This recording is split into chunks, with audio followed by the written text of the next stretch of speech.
नमस्कार, शाम के 7 बज रहे वक्त हो गया फास्ट एंड फैक्ट्स का। मैं हूं आपके साथ मीमांसा मलिक और मेरे साथ हैं विद्यानाथ। आइए दिखाते हैं आपको आज की बड़ी खबरें पूरी रिसर्च के साथ। कैराना से हिंदू परिवारों के पलायन को लेकर गृह मंत्रालय ने यूपी सरकार से रिपोर्ट तलब की है। बीजेपी सांसद हुकुम सिंह पलायन पर जारी रिपोर्ट पर कायम। हुकुम सिंह ने विस्थापित परिवारों की जांच पर सवाल उठाए। बीएसपी प्रमुख मायावती ने यूपी सरकार पर हमला बोला, बीजेपी पर भी निशाना साधा। मुख्यमंत्री ने मुख्य विषय तो छोड़ दिया, इस सूची के पीछे लगे, इसमें कमजोरी है, इसमें मुख्यमंत्री ये बताएंगे इसमें 5 भी परिवार गए हैं, क्यों गए हैं वो। इसकी आड़ में यहाँ हिंदू मुस्लिम दंगे फिसाद कराने के भी इनकी बहुत बड़ी घिनौनी साजिश थी। ये लोग साजिश कर रहे हैं, षड्यंत्र कर रहे हैं। चुनाव से पहले ये मुद्दा ढूंढ रहे हैं, मथुरा में कामयाब नहीं हो पाए, अब ये कैराना ढूंढ रहे हैं। हुकुम सिंह ने आज कैराना के कान्हला इलाके से भी 63 लोगों के पलायन की लिस्ट जारी की। 346 की जो पहली सूची दी थी उसमें 119 की इन्होंने कहा था कि 70 की इन्होंने अभी 340 की 189 की इन्होंने कहा हमने अभी तक जांच कर ली है, बाकी अभी जांच इसकी चल रही है। कैराना से अब तक 346 हिंदू परिवार रंगदारी और गुंडागर्दी की वजह से पलायन कर चुके हैं। एक रिपोर्ट के मुताबिक साल 2011 में कैराना में 30% हिंदू थे, अब सिर्फ 8% हिंदू हैं। कैराना में हिंदुओं के पलायन पर राष्ट्रीय मानवाधिकार आयोग ने 4 हफ्तों में यूपी सरकार से रिपोर्ट मांगी है। जी न्यूज ने सबसे पहले कैराना से घर छोड़ने को मजबूर हिंदू परिवारों की खबर दिखाई।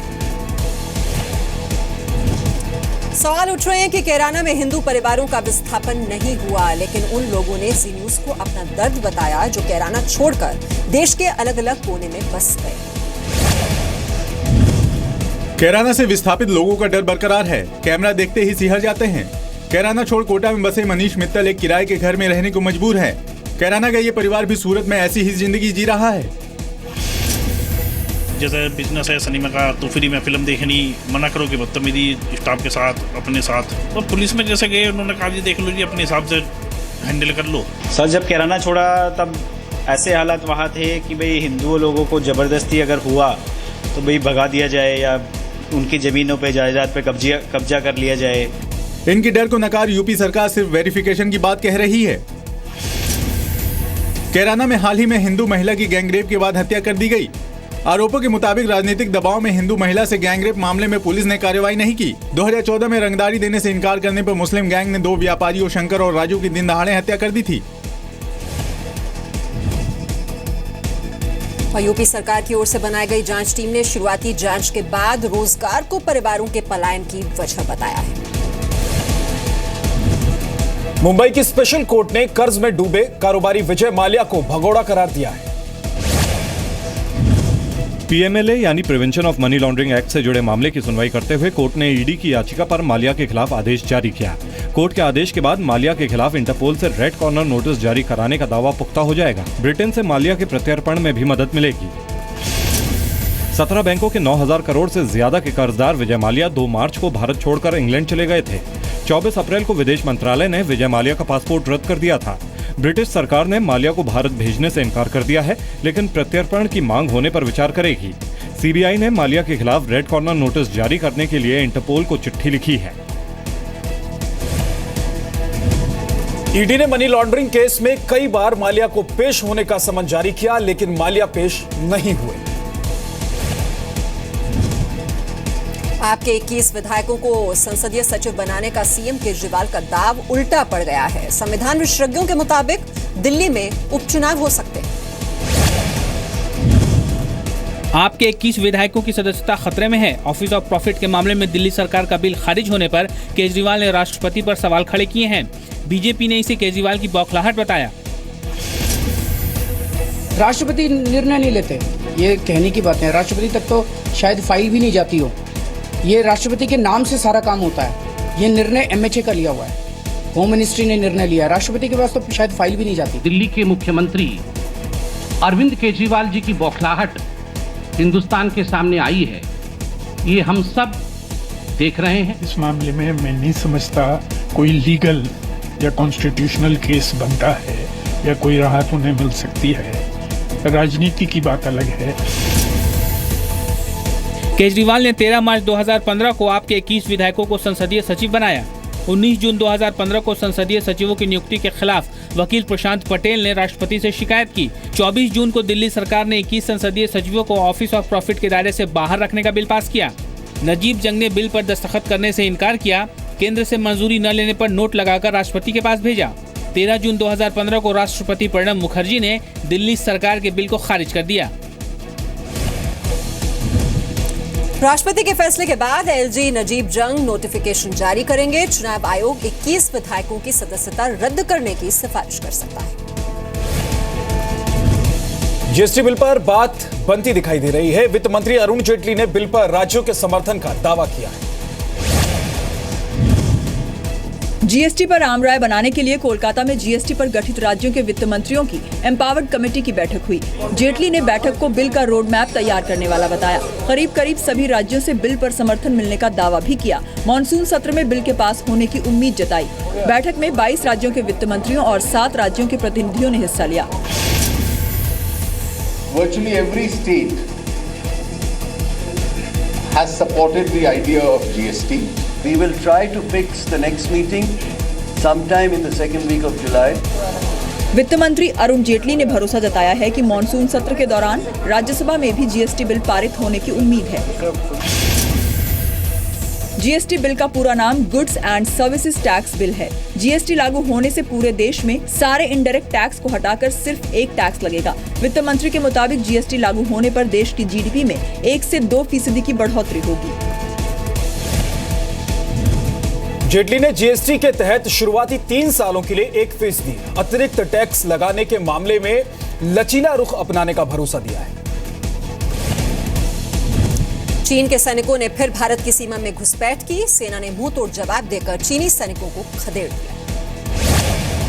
अरुणाचल प्रदेश में कामेंग जिले के यंगसे इलाके में पीपल्स लिबरेशन आर्मी के करीब 250 सैनिक भारतीय सीमा में घुस गए। रक्षा सूत्रों के मुताबिक ये घुसपैठ 9 जून को हुई थी। 4 गुटों में बटे ये सैनिक करीब 3 घंटे तक भारतीय सीमा में रहे। भारतीय सेना के कड़े विरोध के बाद चीन के सैनिक वापस अपनी सीमा में लौटने को मजबूर हुए। पूर्वोत्तर में इस साल चीन के सैनिकों की घुसपैठ का ये पहला मामला है। अरुणाचल प्रदेश और लद्दाख में लाइन ऑफ एक्चुअल कंट्रोल पर चीनी सैनिकों के साथ भारतीय जवानों का अक्सर आमना सामना होता रहा है। चीन के साथ भारत का विवाद 64 साल पुराना है। इसका एक बड़ा कारण इंटरनेशनल बॉर्डर तय होना नहीं है। भारत मैकमोहन रेखा को सीमा मानता है, चीन इस रेखा को अवैध मानता है। भारत और चीन के बीच विवादित इलाका 4000 किलोमीटर का है। चीन महज 2000 किलोमीटर के इलाके को विवादित मानता है। और ये घुसपैठ ऐसे वक्त हुई है जब भारत न्यूक्लियर सप्लायर्स ग्रुप में शामिल होने के लिए अंतर्राष्ट्रीय समर्थन जुटा रहा है।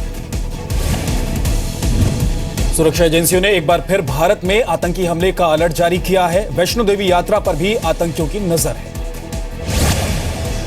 खुफिया एजेंसियों को आशंका है कि अमेरिका के ऑरलैंडो में हुए आतंकी हमले की तर्ज पर भारत में भी बड़ा आतंकी हमला हो सकता है। आईएसआईएस से प्रभावित होने वाले जिहादी ऐसी घटनाओं को अंजाम दे सकते हैं। गृह मंत्री राजनाथ सिंह ने आज उच्च स्तरीय बैठक की, जिसमें गृह सचिव, रॉ के अधिकारी और सुरक्षा एजेंसियों के प्रमुख शामिल थे। बैठक में ये भी आशंका जताई गई है कि पाकिस्तान की खुफिया एजेंसी आईएसआई जम्मू कश्मीर में लश्कर की मदद से किसी बड़े हमले को अंजाम देने की फिराक में है। साथ ही वैष्णो देवी की यात्रा को भी निशाना बनाया जा सकता है।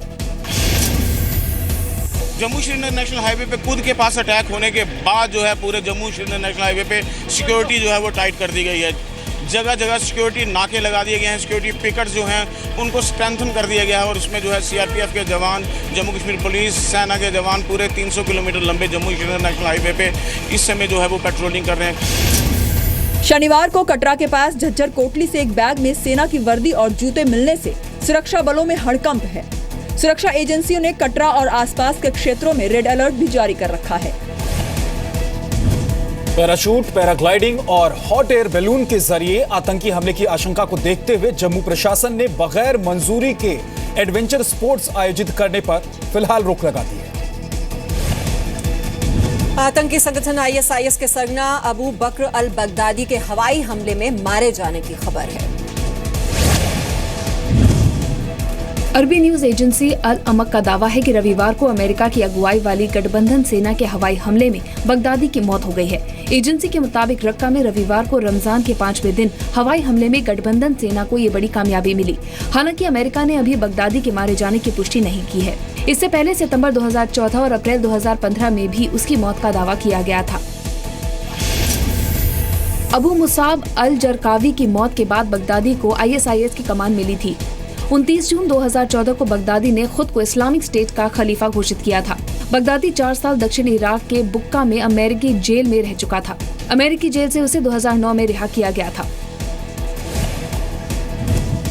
सोमवार को इराकी टीवी ने हवाई हमले में बगदादी के घायल होने का दावा किया था। हरियाणा के रेवाड़ी में मामूली विवाद के बाद 2 लोगों की पिटाई का वीडियो सामने आया है। 2 गांव के लोगों के बीच किसी बात को लेकर बहस हुई। विवाद इतना बढ़ गया कि दूसरे गुट के दर्जन भर लोगों ने डंडे, लोहे की रॉड और ईंट पत्थरों से दिलीप और बलजीत नाम के लड़कों की पिटाई कर दी। दोनों युवक रहम की गुहार लगाते रहे, लेकिन भीड़ का दिल नहीं पसीजा। भीड़ में घिरे 2 लोगों को लोगों ने तब तक पीटा जब तक कि वो बेहोश नहीं हो गए। पिटाई के बाद भीड़ ने दोनों को मरा समझकर गड्ढे में डाल दिया। दोनों को गंभीर हालत में अस्पताल में भर्ती कराया गया है। 4 जून को साजरपुर गांव के दिलीप और बलजीत की पड़ोसी गांव कांकड़ी के कुछ लोगों से बहस हो गई थी। बहस के बाद कांकड़ी गांव के लोगों ने हथियारों के साथ अपने साथियों को बुलाकर दोनों की पिटाई कर दी। दोनों गांव के लोगों के बीच पुरानी रंजिश बताई जा रही है। पुलिस ने मामला दर्ज कर जांच शुरू कर दी है। फिलहाल किसी आरोपी की गिरफ्तारी नहीं हो पाई है। मोदीपल्ली वेंकट नाम के एक शख्स ने विदेश मंत्री सुषमा स्वराज से ट्विटर पर फ्रिज ठीक करने की अपील की। सुषमा स्वराज ने जवाब भी दिया इसका। मोदीपल्ली वेंकट ने सुषमा स्वराज और उपभोक्ता मामलों के मंत्री रामविलास पासवान को टैग करते हुए ट्वीट किया। लिखा, सैमसंग कंपनी ने मुझे खराब फ्रिज बेचा है और अब वो इसे बदलने को तैयार नहीं है। विदेश मंत्री सुषमा स्वराज ने जवाब दिया, भाई मैं फ्रिज के मामले में आपकी मदद नहीं कर सकती। मैं मुसीबत में फंसे लोगों की मदद करने में व्यस्त हूँ। सुषमा स्वराज विदेशों में फंसे भारतीयों की मदद करने के लिए मशहूर हैं। ऐसे में मोदीपल्ली वेंकट ने भी उनसे फ्रिज के लिए मदद मांग ली। जब भारतीय निशानेबाज अभिनव बिंद्रा ने सुषमा से कोच का पासपोर्ट जर्मनी में खोने पर मदद मांगी, उन्होंने मदद की। दुबई में कुछ लड़कियां बंधक थी। एक ट्वीट पर सुषमा ने दूतावास से संपर्क किया, लड़कियों को छुड़वाया। जयपुर में पाकिस्तानी हिंदू लड़की मशल को मेडिकल एंट्रेंस एग्जाम में दाखिले की समस्या दूर करने का भरोसा दिया। सऊदी में समुद्री डाकुओं के चंगुल में फंसे वाराणसी के आकाश ने ट्विटर पर मदद मांगी, सुषमा ने मदद की। फ्रांस में एक पुलिस कमांडर और उसकी पत्नी की धारदार हथियार से हत्या कर दी गई। वारदात पेरिस के उपनगर मगननविले की है। सोमवार रात हमलावर ने 42 साल के एक पुलिसकर्मी पर उसी के घर के बाहर चाकुओं से हमला कर दिया। इसके बाद हमला करने वाला शख्स पुलिस वाले के मकान में ही जा छिपा, जिसमें पुलिसकर्मी की पार्टनर और उनका 3 साल का बेटा भी था। वारदात की जानकारी मिलते ही पुलिस के अधिकारी मौके पर पहुंच गए। हमलावर से सरेंडर करने को कहा, नहीं मानने पर मार गिराया। इसी दौरान इलाके में कई विस्फोट भी सुनाई दिए।